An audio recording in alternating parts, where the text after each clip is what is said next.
السلام علیکم ورحمۃ اللہ وبرکاتہ۔ الحمد للہ رب العالمین والعاقبۃ للمتقین ولا عدوان الا علی الظالمین۔ اعوذ باللہ من الشیطان الرجیم، بسم اللہ الرحمن الرحیم۔ ربنا ظلمنا انفسنا وان لم تغفر لنا وترحمنا لنکونن من الخاسرین۔ آج گناہوں کی زندگی ذلت کا راستہ ہے، اس سلسلے میں آج ہمارا یہ 12واں درس ہے۔ آج آپ ساتھیوں کو یہ بتانا ہے کہ جو گناہ ہیں وہ انسانی زندگی میں وہ نقصانات کرتے ہی کرتے ہیں، تو یہ دل کے اوپر جو ہیں وہ کون سے اثرات چھوڑتے ہیں، اور قرآن و سنت کے اندر جو دل کی بیماریوں کے لیے الفاظ استعمال ہوئے ہیں وہ کثرت سے استعمال ہوئے ہیں، اور وہ کیا ہوئے ہیں وہ ہم آپ کو بتاتے ہیں کہ اللہ تعالیٰ نے اور قرآن و سنت کے اندر وہ کون سے الفاظ جو ہیں وہ استعمال ہوئے ہیں۔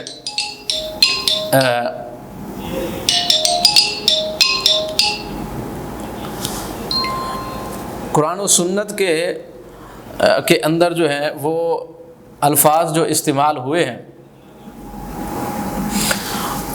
وہ الفاظ کون سے ہیں؟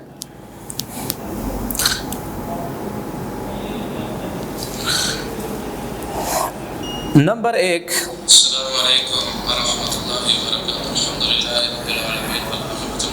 پہلا جو لفظ قرآن مجید یا مطلب احادیث کے اندر جو استعمال ہوئے ہیں، نمبر 1 کہ دل کے اوپر اور کانوں کے اوپر جو ہے وہ مہر لگ جاتی ہے۔ دوسرا، آنکھوں کے اوپر پردہ ڈال دیا جاتا ہے۔ تیسرا، والاغفال علی القلوب، دلوں کے اوپر تالے لگا دیے جاتے ہیں۔ اور کنہ یعنی ایک وہ بھی اسی طرح، یعنی دل کے اوپر ڈھکن جس کو کہتے ہیں، وہ دل کے اوپر ڈھکن آ جاتا ہے۔ وتقلیب الافئدہ والابصار، تقلیب کہتے ہیں مطلب دل جو ہے اس کو الٹ کر دیا گیا، آنکھیں بھی الٹ کر دی گئی، یعنی الٹی آنکھیں بھی دل بھی الٹا ہے۔ جب آنکھیں الٹی ہیں تو صاحب ذرا سیدھی بات نظر نہیں آئے گی، دل اگر الٹا ہے تب بھی اس کو انسان کو جو ہے وہ سیدھی بات نظر نہیں آتی ہے۔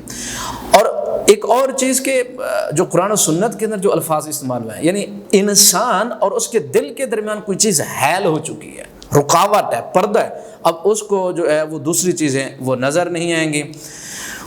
اور اسی طرح یہ ایک لفظ یہ بھی استعمال ہوا کہ دل اللہ تعالیٰ کے ذکر سے غافل ہے، مطلب غفلت بھی وہ ایک بیماری ہے دل کی۔ ایک اور چیز یہ کہ انسان گناہوں کی وجہ سے اپنے آپ کو بھول جاتا ہے، یہ بہت بڑی بیماری ہے، یعنی انسان جو ہے اپنے آپ کو بھول جاتا ہے، وہ اپنے آپ کو ٹھیک کرنے کی کوشش بھی نہیں کرتا ہے، پھر جو کچھ ہوتا چلا جائے وہ مانتا چلا جاتا ہے، کرتا چلا جاتا ہے، یعنی اپنے آپ کو مکمل طور پر آخرت کو وہ اپنے آپ کو بھلا بیٹھتا ہے کہ میں نے ٹھیک ہونا کہ نہیں۔ اچھا، پھر حق سے دل کو پھیر دیا گیا ہے، یعنی یہ بھی لفظ استعمال ہوا کہ حق سے دل کو پھیر دیا گیا۔ اب پھیر دیا گیا کس وجہ سے؟ گناہوں کی، بما کسبت ایدی الناس، گناہوں کی وجہ سے۔ گناہ ہی انسان کے اتنا انسان گناہوں میں مبتلا آپ سمجھیں، یا پھر رسیا ہو گیا گناہوں کا، حق سے اس کو پھیر دیا گیا انسان کے اپنے کرتوت اور اعمال کی وجہ سے۔ اچھا، وجعل الصدر ضیقا حرجا کانما یصعد فی السماء، گویا کہ اب ایک مثال یہ بھی کہ اس کا سینہ، گناہ گار کا سینہ جو ہے اتنا تنگ کر دیا گیا ہے کأنما یصعد فی السماء، گویا کہ وہ آسمان کی طرف چڑھ رہا ہے۔ اب ایک بات یاد رکھیں کہ ہمیشہ انسان کے لیے جو مسئلہ ہے نا، اوپر چڑھنے میں اس کو ہزاروں مسائل پیدا ہوتے ہیں، اس کے مسلز کے لیے، اس کے سانس کے لیے، اس کے جسم کے لیے، اس کی باڈی کے لیے، پورے جسم کی توانائی اور قوت جو ہے وہ لگتی ہے ایک انسان کو اوپر چڑھنے میں۔ یعنی وہ پہاڑی آپ سمجھ لیں یا پھر یعنی آسمان کی طرف یا کوئی بھی جو اونچائی ہے اس کی طرف اگر انسان جاتا ہے محنت لگتی ہے، مشقت، اس کا یعنی اعضاء بھی، اس کا جسم بھی، اس کی باڈی بھی، اس کا دل بھی، اس کا دماغ بھی، اس کے یعنی ٹانگوں کے مسلز، ہر ایک چیز کو محنت لگتی ہے۔ لیکن اگر اوپر سے نیچے آنا ہے اس میں کوئی مسئلہ نہیں ہے، اس کو کوئی مسئلہ نہیں، انسان کو بس گرا دو تو سارا کچھ اس کا ستیہ ناش ہو جائے گا۔ اسی طرح انسان مسلمان جب نیکی کی راہ پہ، خیر کی راہ پہ، اللہ اور اس کے رسول کی راہ پہ، اسلام اور دین کی راہ پہ چڑھے گا، یہ عظمت کا راستہ ہے، یہ عزت کا راستہ ہے، یہ شان اور شوکت کا راستہ ہے، یہ راستہ جو ہے وہ اللہ تعالیٰ کی طرف جاتا ہے۔ اس پر محنت لگتی ہے، دل کی بھی، دماغ کی بھی، جسم کی بھی، اعضاء کی بھی، سوچ کی بھی، دن اور رات کی ہر ایک انسان کے جسم کے حصے کی محنت لگتی ہے، مشقت ہوتی ہے۔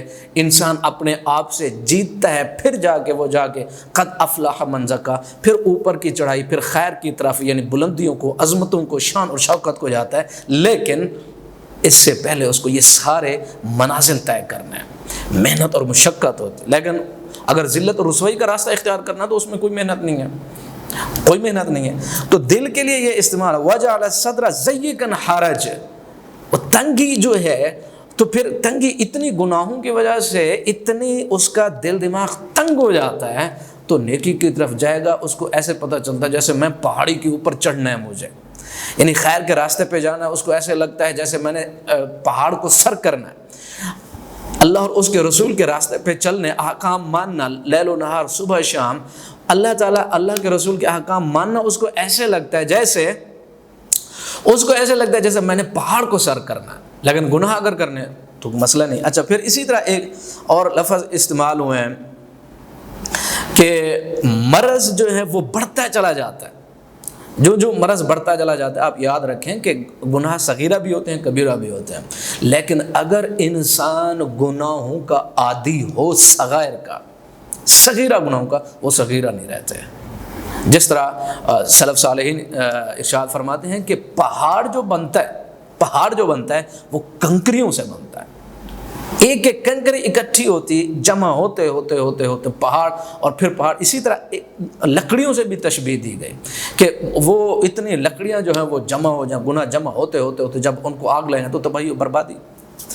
اچھا، پھر اس کے بعد ارکاس و انکاس، یہ بھی رقص کا یعنی سین کے ساتھ، رقص سین کے ساتھ یہ بھی لفظ استعمال ہوتا ہے۔ نقص کاف زکریہ والا، وہ بھی یعنی اس کا مطلب کہ دل جو ہے وہ اوندھے پڑ جاتا ہے۔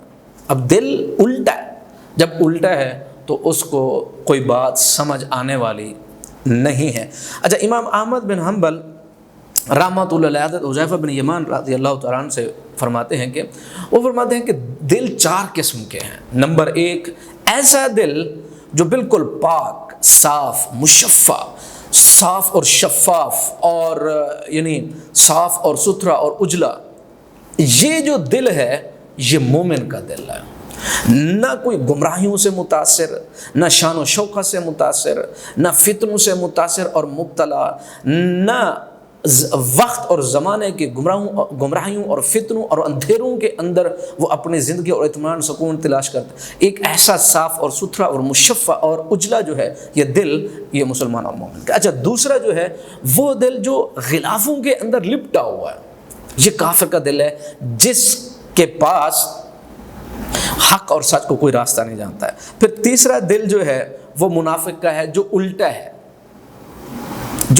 ہے، وہ ہر ایک چیز کو اپنے خیر کے راستے کو شر دیکھتا ہے، شر کو خیر دیکھتا ہے، ہدایت کو ضلالت، ضلالت کو ہدایت دیکھتا ہے، سچ کو جھوٹ، جھوٹ کو سچ دیکھتا ہے، منافقت کو صدق، صدق کو منافقت دیکھتا ہے، وہ دن کو رات، رات کو دن دیکھتا ہے، یہ منافق ہے۔ اور ایک چوتھا دل وہ ہے کہ جس کے دل کے اندر کچھ تو یعنی نفاق ہے اور کچھ ایمان ہے، پھر جب بھی نفاق اس پہ غالب آ گیا تو وہ منافق، اور جب ایمان غالب آ گیا تو مومن۔ اچھا، پھر دیکھیں جو چیزیں دل کے لیے جو رکاوٹیں بنتے، جو چیزیں وہ باری باری میں آپ کو بتاتا ہوں. اور پھر آپ یہ بھی بات یاد رکھیں کہ قرآن مجید کے اندر جس طرح اللہ رب العزت ارشاد فرماتے ہیں فَإِنَّهَا لَا تَعْمَى الْأَبْصَارُ، آنکھیں نہیں، آنکھیں اندھی نہیں ہیں، وَلَكِنْ تَعْمَى الْقُلُوبُ، دل اندھے ہیں، الَّتِي فِي الصُّدُورِ، جو سینوں میں ہیں. اچھا دل اندھے ہوتے ہیں اور یہ حقیقت ہے، یہ حقیقت ہے. دل اندھا بھی، گنگا بھی، بہرا بھی. سم بکم عمی فہم لا یرجعون. اب یہ تینوں جو لفظ استعمال ہیں، سم بکم عمی، یہ ایسا نہیں ہے عطف کے ساتھ نہیں آیا، بلکہ اس کا مطلب یہ ہے کہ بیک وقت یہ صفات ان میں پائی جاتے ہیں منافقین میں. سم بکم عمی، تو اس کا مطلب یہ کہ دل جو ہیں وہ اندھے بھی ہیں، اور یہ حقیقت ہے، یہ حقیقت ہے، یہ حقیقت ہے کہ دل اندھے ہوتے ہیں، گنگے ہوتے ہیں، بہرے ہوتے ہیں. اللہ رب العزت ارشاد فرماتے ہیں وَلَكِنْ تَعْمَى الْقُلُوبُ، دل اندھے ہیں، الَّتِي فِي الصُّدُورِ، جو سینوں کے اندر موجود ہے. اور یہ حقیقت ہے، یہ کوئی ایسی بات نہیں یعنی آپ سمجھیں کہ اس کا معنی کچھ اور ہوگا، نہیں، دل اندھے ہوتے ہیں. اچھا پھر جو دل کے اوپر جو چیزیں مطلب رکاوٹ بنتی ہیں، جو مسائل پیدا ہوتے ہیں، ایک ایک کر کے ہم آپ کو بتاتے ہیں. تو امام ابن قیم رحمۃ اللہ علیہ ارشاد فرماتے ہیں گناہوں کی وجہ سے دل اندھا بھی، گنگا بھی، بہرا بھی. اچھا پھر انسان جو ہے وہ مختلف صورتحال کے اندر مبتلا ہوتے ہیں اور وہ سمجھتے ہیں کہ ہم ٹھیک ہیں، لیکن ان کی نشانی کیا ہے کہ ان کے دل اندھے ہیں؟ نشانی کیا ہے؟